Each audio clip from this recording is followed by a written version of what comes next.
donne avec sans l'écho. Est-ce que c'est bon?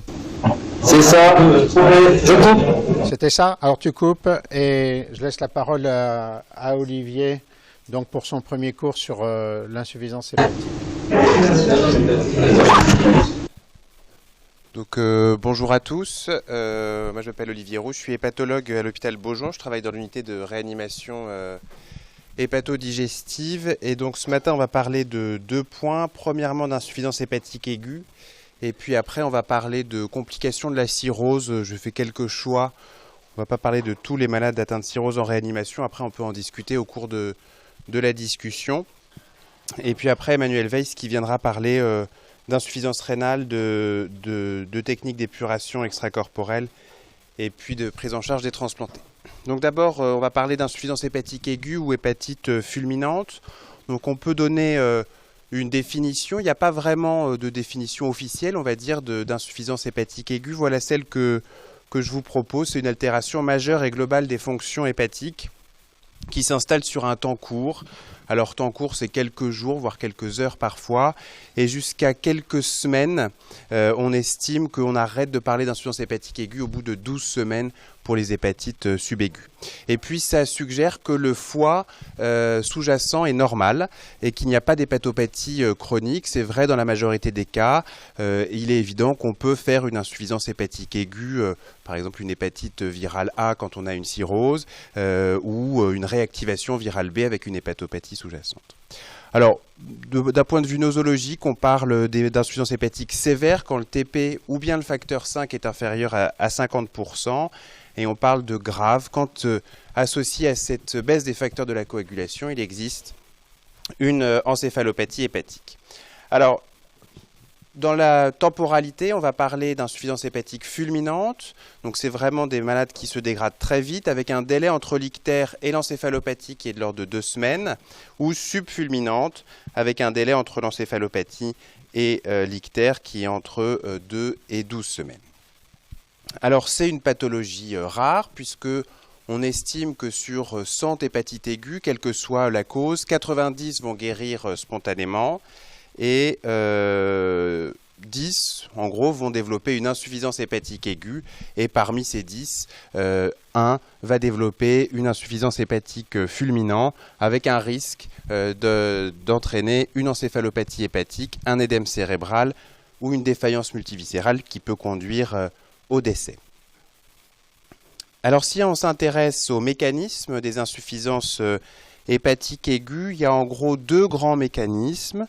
D'abord, il faut qu'il y ait de la nécrose hépatocytaire. Ça, c'est l'image d'un explant chez une personne qui a été transplantée probablement pour une insuffisance hépatique au paracétamol. C'est une insuffisance hépatique où il n'y a pas d'inflammation.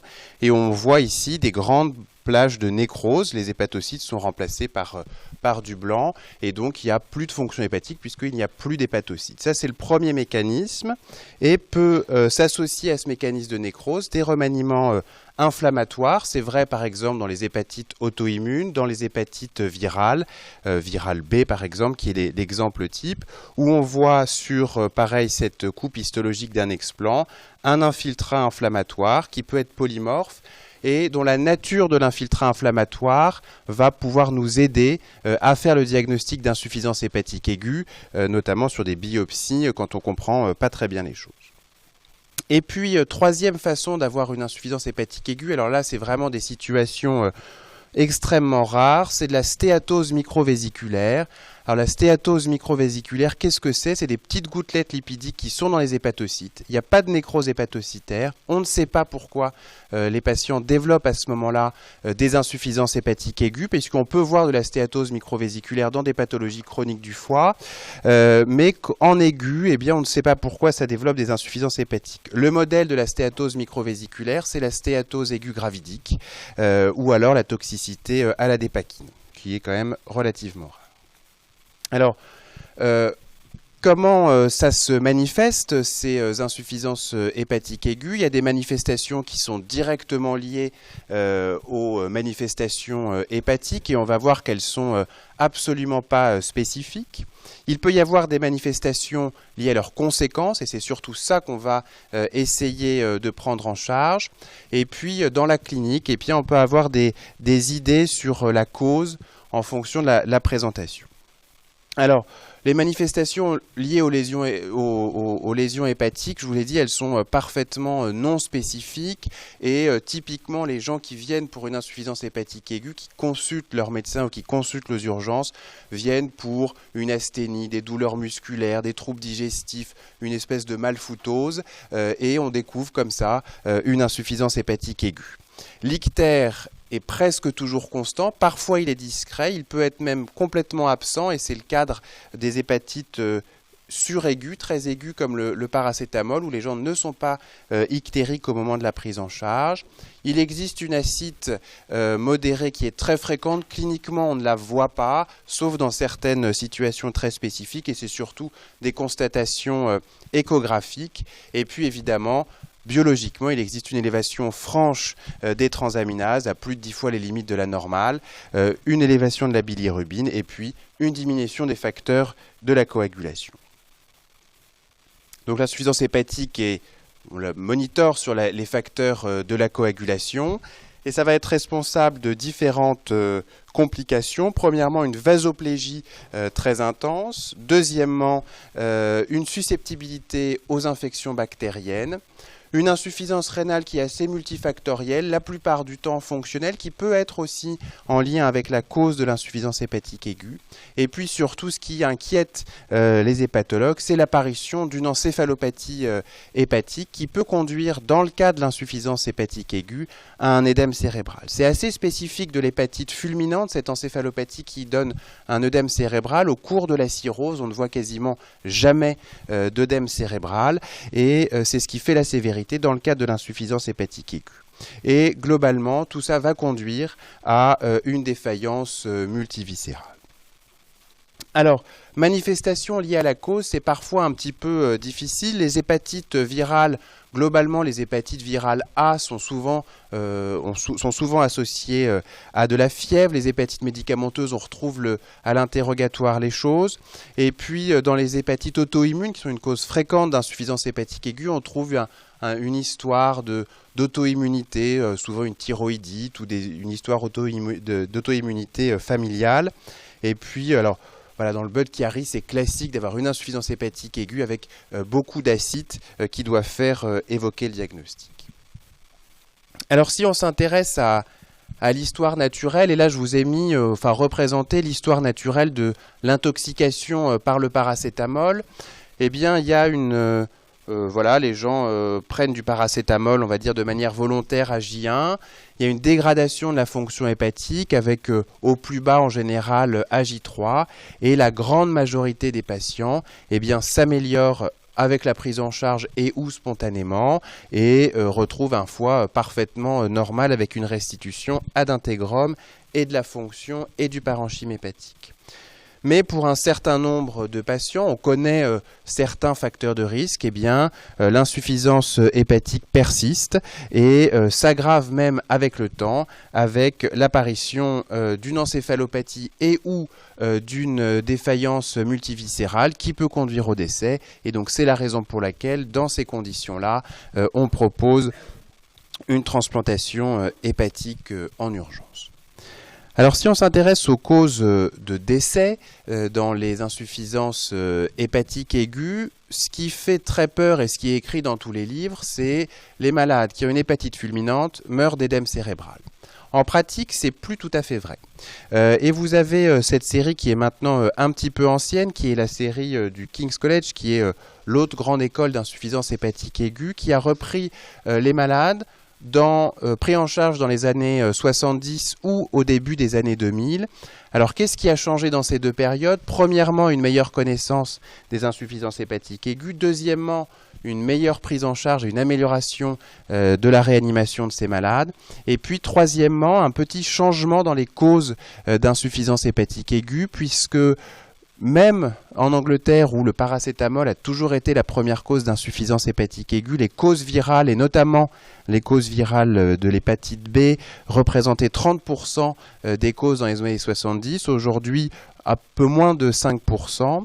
Et donc, les causes de mortalité ont complètement changé, puisque alors que dans les années 70, environ 50 à 60% des malades mouraient d'hypertension intracrânienne, aujourd'hui ça représente moins de 20% des malades, et je dirais que même dans notre expérience, ça représente moins de 1 à 2% des malades qui meurent vraiment d'hypertension intracrânienne. Et aujourd'hui, la cause prédominante de mortalité, c'est une défaillance multiviscérale avec une défaillance hémodynamique au premier plan.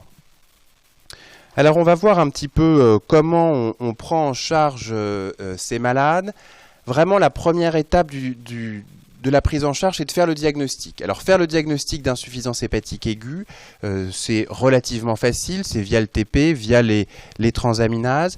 Et surtout, ce qu'il faut faire, c'est reconnaître la cause, puisque parfois, en traitant la cause, on évite la transplantation et rapidement évaluer le pronostic en se disant, est-ce que ce malade-là, qui me semble grave, qui a 30% de TP, est-ce qu'il a un fort risque d'aller à la transplantation, ou est-ce que la probabilité qu'il s'améliore est grande? Et donc adresser le plus rapidement possible, ou en tout cas réfléchir à adresser ce malade dans un centre de transplantation. Il faut éviter les facteurs aggravants, on va rediscuter, traiter les différentes défaillances, et puis on va revoir les indications de transplantation hépatique. Alors reconnaître la cause, d'abord il faut en connaître les causes, et voilà représenter dans le monde un petit peu les causes, et on voit qu'il y a clairement une scission, on va dire nord-sud ou ouest-ouest, où ce que l'on voit dans les pays européens et d'Amérique du Nord, l'Australie étant considérée comme un pays européen ou d'Amérique du Nord, la première cause d'insuffisance hépatique aiguë, c'est l'intoxication par le paracétamol. Au contraire, en Asie, la première cause d'insuffisance hépatique aiguë, ce sont des causes virales, avec le principal virus, c'est le virus de l'hépatite B, mais aussi le virus de l'hépatite E, qui a été très largement décrit en Inde, qui est aujourd'hui en Inde la première cause de transplantation pour insuffisance hépatique aiguë. Et puis en Europe, c'est le paracétamol. Alors, juste un mot sur revenir sur les définitions. Je vous ai donné tout à l'heure la définition française de l'insuffisance hépatique aiguë, donc fulminante et subfulminante. Les Britanniques ont une définition qui est un petit peu différente, qui se ressemble énormément, et vous allez voir que parfois je mélange un peu les deux. En gros, les Anglais parlent des hyperaigus. Hyperaigus, c'est un délai entre l'ictère et l'encéphalopathie qui est de moins de 7 jours. Aigu, c'est entre 8 et 28 jours. Et puis subaigu, c'est entre 1 et 3 mois. Ça correspond un petit peu aux mêmes choses que nous. Ils ont juste séparé dans la fulminante l'hyperaigu et l'aigu pour une raison très simple, c'est que très tôt, leur principale cause d'insuffisance hépatique était l'intoxication par le paracétamol, qui est le modèle de l'insuffisance hépatique hyperaiguë. Donc vous verrez, je parlerai de temps en temps de fulminante ou de subfulminante, mais surtout aigu-subaigu, en mélangeant un petit peu les deux termes. Alors pourquoi c'est important de faire la différence? C'est pas juste pour donner de la nosologie, mais parce que c'est deux tableaux qui sont un petit peu différents dans la clinique et qui vont nous aider à trouver la cause. L'insuffisance hépatique hyperaiguë ou aiguë, globalement, c'est des malades qui ont des élévations très importantes des transaminases, 10, 15 000 de transa, des facteurs de la coagulation qui baissent très vite, avec des malades qui passent d'un TP à 100% à un TP incoagulable en 48 heures. L'ictère est souvent absent ou très modéré, concomitant de l'insuffisance rénale. Et puis, ce sont des malades qui sont en grande défaillance hémodynamique, avec une insuffisance rénale, une hyperlactatémie, et une encéphalopathie hépatique qui va arriver à peu près en même temps, mais qui ne va pas poser le plus de problèmes. Et puis les subaigus, c'est complètement différent. Les aigus, en gros, c'est des malades qui viennent directement, quasiment en réanimation, et qui se dégradent très vite, qui s'améliorent aussi très vite, on va le voir. Les subaigus, c'est pas tout à fait ça, c'est plutôt le malade qui consulte pour un ictère. Il a trouvé que ses urines étaient foncées depuis 2-3 semaines, puis sa femme lui a dit qu'il avait les yeux jaunes, il arrive aux urgences. Les transaminases sont augmentées, mais de manière tout à fait modérée. Alors modérée, ça veut dire pour nous entre 1500 et 2000. Et puis le TP diminue progressivement sur quelques semaines, on les voit se dégrader devant nous. L'ictère est en revanche constant, souvent intense. Et puis arrive en premier l'encéphalopathie hépatique qui arrive relativement doucement, avec d'abord une inversion du cycle nictéméral, puis après un astérixis, puis après une confusion. Et en général, à ce moment-là, arrive la défaillance multiviscérale qui est plus tardive. Alors ces deux tableaux que je caricature un petit peu, il y a une grande partie des malades qui sont un petit peu entre les deux, mais savoir distinguer ces deux tableaux-là permet de voir les causes différentes. Et donc je vous ai mis en dessous les causes différentes. Classiquement, les insuffisances hépatiques aiguës ou hyperaiguës, c'est l'intoxication par le paracétamol. Alors ce qui lui ressemble énormément, c'est le foie de choc, foie cardiaque, ou alors l'intoxication à la manite phalloïde. Et puis certaines hépatites virales, et même si l'hépatite virale B est classiquement une hépatite très ictérique, eh bien ça peut prendre cette forme très aiguë. Au contraire, les malades qui ont une hépatite subaiguë sont représentés par des malades qui ont une hépatite virale. L'hépatite auto-immune, c'est vraiment le modèle de ces insuffisances hépatiques aiguës. Les origines indéterminées, on va le voir. Et puis les hépatites médicamenteuses de type immunoallergique. Alors reconnaître la cause, c'est parfois très simple. Je veux dire, quand une jeune femme consulte aux urgences en disant « j'ai boulotté 40 grammes de paracétamol hier soir », on a la cause, c'est facile. C'est beaucoup moins facile quand cette cause est accidentelle, et d'ailleurs ça entraîne une difficulté dans la prise en charge et un pronostic qui est plus sombre, on va le voir. Toxique, c'est relativement facile par l'interrogatoire qui parfois doit être vraiment policier. Alors c'est facile quand on vient d'introduire un traitement antituberculeux à un malade qui a une suspicion de tuberculose, parce que l'expérience des hépatites aux antituberculeux, jamais les malades n'ont la tuberculose, ou alors qu'on vient d'introduire un nouveau traitement anti-VIH comme la névirapine par exemple, qui est un grand pourvoyeur d'insuffisance hépatique. Pareil, la manite phalloïde, le classique. Alors chez nous, ils arrivent le mardi matin, ils ont fait les champignons le samedi, ils ont bouffé le dimanche, ils sont malades dans la nuit du dimanche au lundi, et ils arrivent chez nous le mardi, c'est toujours en début de semaine. Le diagnostic est relativement facile. Les virus, c'est assez facile, on a accès à des sérologies de manière très rapide et on a les résultats en quelques heures. Le diagnostic le plus difficile probablement, c'est l'insuffisance hépatique auto-immune, parce que déjà faire le diagnostic, avoir le dosage des auto-anticorps, l'hypergammaglobulinémie, eh bien ça prend un petit peu plus de temps. Il faut faire une biopsie hépatique pour avoir le diagnostic. Cette biopsie hépatique, forcément avec les troubles de la coagulation, doit être faite par voie transjugulaire, donc c'est pas forcément facile de le faire partout. Et puis, grande question, c'est les insuffisances hépatiques d'origine indéterminée, dont on ne sait pas très bien ce que c'est. Alors, pour revenir sur le paracétamol, un mot sur la différence entre intentionnel et accidentel. Vous voyez ce papier qui a comparé 70 malades qui avaient une insuffisance hépatique aiguë au paracétamol. La plupart étaient volontaires, mais dans les accidentels, qu'est-ce qu'on voit? On voit premièrement que la dose ingérée est relativement faible, et quand vous avez des prescriptions à la sortie de services d'orthopédie ou de services d'urgence de paracétamol 4 grammes x 3, enfin 4 grammes par jour chez quelqu'un qui pèse 45 ou 50 kg, c'est une dose toxique, et 4 jours plus tard, ils reviennent avec l'insuffisance hépatique aiguë. Et puis des facteurs de risque qu'on connaît, qui sont l'alcoolisme chronique, le jeûne prolongé, et en gros le grand classique de l'intoxication accidentelle, c'est soit l'abcès dentaire, parce que les gens ne bouffent pas, ils ont très mal, ils prennent des AINS, du paracétamol, c'est horrible, et donc ils font l'insuffisance hépatique aiguë, ou alors la pancréatite aiguë, pareil, où il y a un terrain d'alcoolisme chronique et un jeûne à cause de la douleur.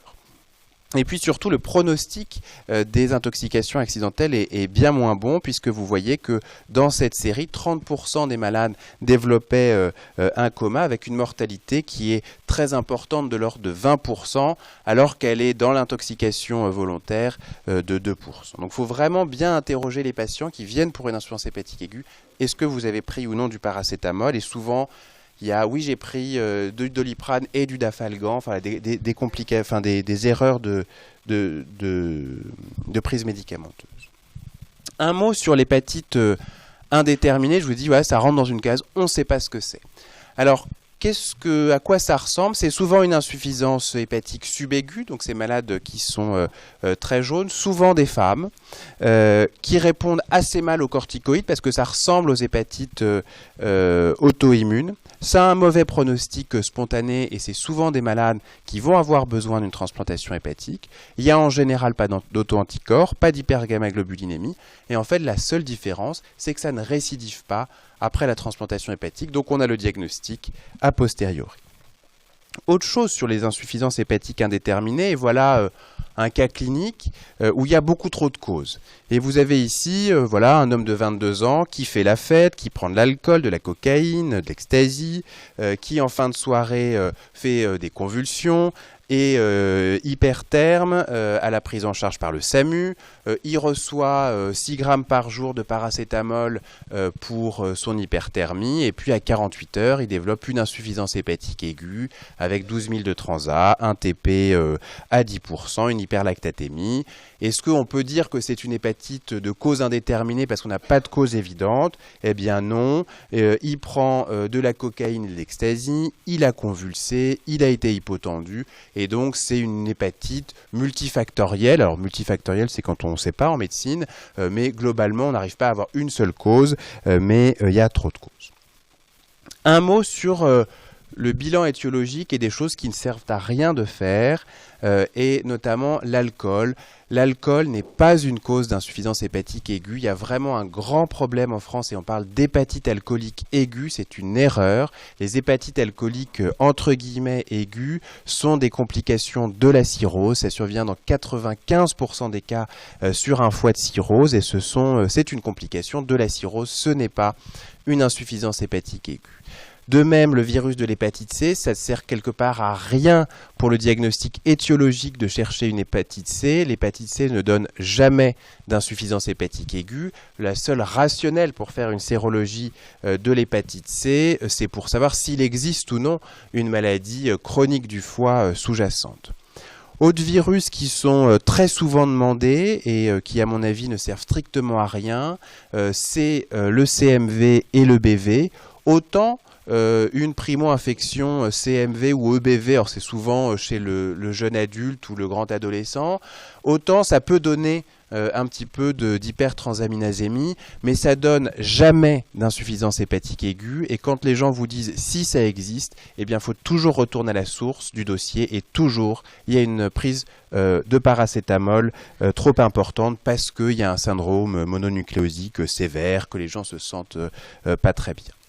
HHV6, est-ce que ça a un rôle? On ne le fait pas en pratique, il y a juste une sous-classe, c'est le DRESS syndrome. Ou peut-être que là, c'est une des théories du DRESS syndrome. Il y a un rôle de la réactivation HHV6. Je crois que ça sert vraiment à rien de le faire en pratique courante et c'est plus à titre académique. Et puis, toujours faire attention avec le diagnostic d'hépatite auto-immune. Ce n'est pas parce qu'on a des auto-anticorps à titre faible.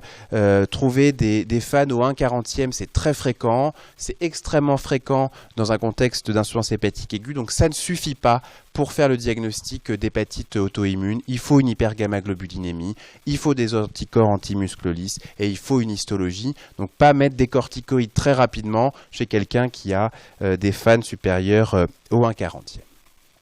Alors, trouver la cause, c'est évidemment essentiel pour mettre en place un traitement étiologique. Ce traitement étiologique, on va le voir, c'est la N-acétylcystéine pour le paracétamol, et on va voir que ce n'est pas que pour le paracétamol. Pour l'hépatite B, on va mettre des traitements antiviraux que sont l'entecavir ou le tenofovir, qui sont des antiviraux à haute barrière génétique, donc on ne risque pas d'avoir de résistance dans un moment où on ne veut pas en avoir parce qu'il faut traiter vite. Alors classiquement, on ne traite pas les hépatites aiguës B, enfin c'est un débat en tout cas, certains les traitent, d'autres ne les traitent pas, les recommandations ne sont pas très claires. En revanche, des malades qui ont une réactivation, soit réactivation spontanée, soit à l'occasion d'un traitement immunosuppresseur. Le grand classique, c'est évidemment le rituximab de nos amis hématologues où on a oublié de faire la sérologie virale B. Dans ces cas-là, il faut traiter le virus B. Un mot sur le virus, les hépatites herpétiques, c'est vraiment un tableau clinique très particulier avec des gens qui arrivent pas jaunes, des transaminases extrêmement élevées, à plus de 100 fois les limites de la normale et surtout fébriles à 40. Et dans ces cas-là, le pronostic est assez mauvais, enfin même très mauvais, et donc on met très facilement de l'acyclovir. Il faut mettre en cas d'hépatite herpétique. En pratique, c'est rarissime les hépatites herpétiques, mais il faut retenir un peu que toute insuffisance hépatique aiguë qui a 42 fièvres, on met de l'acyclovir, et puis après on réfléchit, on récupère les PCR, on réfléchit un petit peu, et il nous arrive régulièrement de traiter des hépatites A aiguës, qui sont aussi des hépatites fébriles, avec de l'acyclovir pendant 24 heures, le temps de récupérer l'IgM VHA.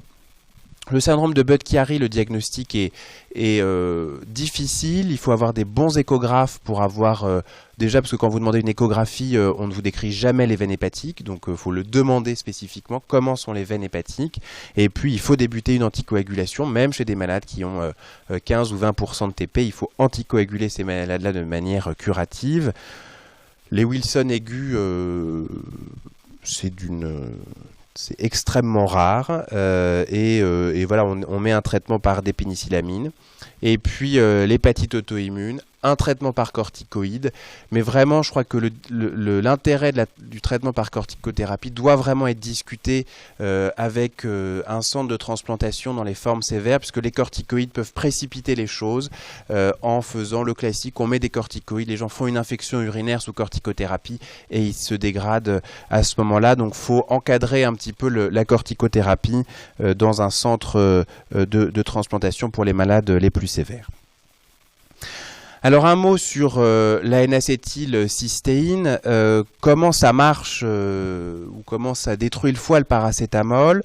En fait, le paracétamol est dégradé normalement par une voie qui utilise le glutathion en un métabolite qui est tout à fait pas toxique, c'est après le 3'-méthoxyacétaminophène, et c'est un résidu tout à fait pas toxique pour le foie.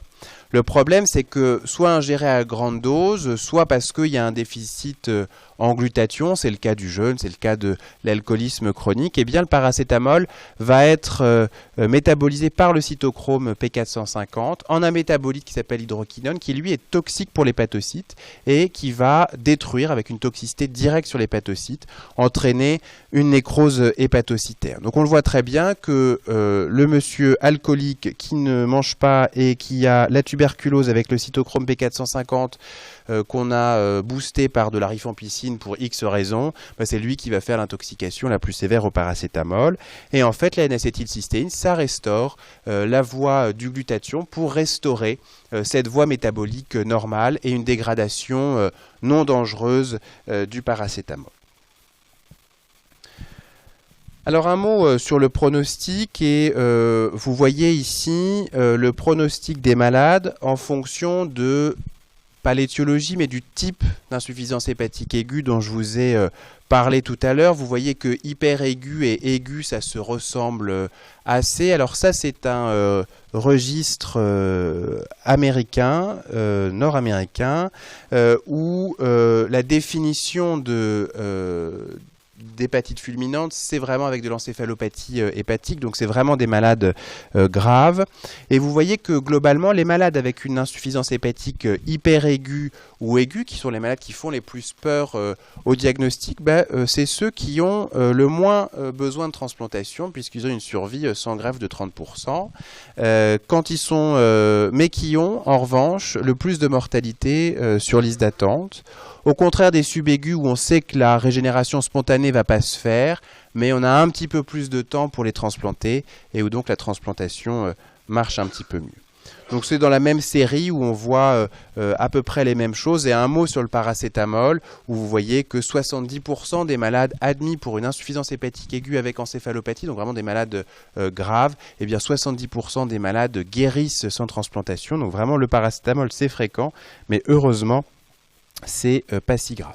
Et puis si on regarde dans notre expérience, voilà des malades qui sont admis pour insuffisance hépatique aiguë, 30% des malades ont du paracétamol, et puis vous voyez que le virus B en orange c'est 7% des malades, 20% des malades qui ont une insuffisance hépatique indéterminée. Quand on regarde les malades qui sont transplantés, eh bien ça change complètement de couleur, et vous voyez que oui, on ne voit pas beaucoup d'insuffisance hépatique virale B, mais quand on les voit, on les inscrit fréquemment. C'est pareil pour les indéterminés auto-immunes que j'ai réunis dans le carré jaune, rouge, où vous voyez que même si ça représente 20% des malades admis, ça représente 40% des malades transplantés. Le paracétamol, on en transplante relativement peu. Donc vraiment, reconnaître la cause, ça va nous aider à dire ce malade un peu, alors c'est parfois un petit peu pifométrique, mais ce malade, il va aller à la transplantation ou il ne va pas aller à la transplantation. Il faut que je l'adresse à un centre de transplantation ou pas.